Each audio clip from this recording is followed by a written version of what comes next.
বানালাম শুটকি মাছের ভর্তা।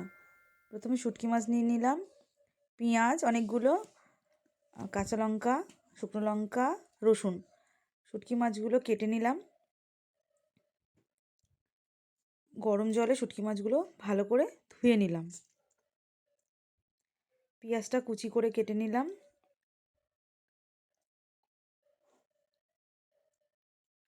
কড়াতে বেশ অনেকটাই সর্ষের তেল দিলাম, দিয়ে ওই তেল যেই গরম হয়ে গেল পেঁয়াজ কুচি দিলাম আর অনেকগুলো রসুনের কোয়া দিলাম, কাঁচা লঙ্কাগুলো দিলাম আর শুকনো লঙ্কাটা দিয়ে একটু নাড়াচাড়া করে নিলাম। হালকা ভাজা হয়ে গেল তখন শুটকি মাছটা দিয়ে দিলাম। শুটকি মাছটা দেওয়ার পরে একটু নুন দিলাম। তারপরে ভালো করে ভাজা ভাজা হয়ে গেল, অনেকক্ষণ ধরে ভাজলাম। ভাজা হয়ে গেল তখন নামিয়ে নিলাম, একটু ঢেলে নিলাম একটা পাত্রে। একটু ঠান্ডা হয়ে গেল হালকা, তখন দিয়ে দিলাম মিক্সিতে। শিলে বাটলে ভালো হয়, আর শিলে বাটিনি আজকে, মিক্সিতেই গ্রাইন্ড করে নিয়েছি। হয়ে গেল আমার শুটকি মাছের ভর্তা।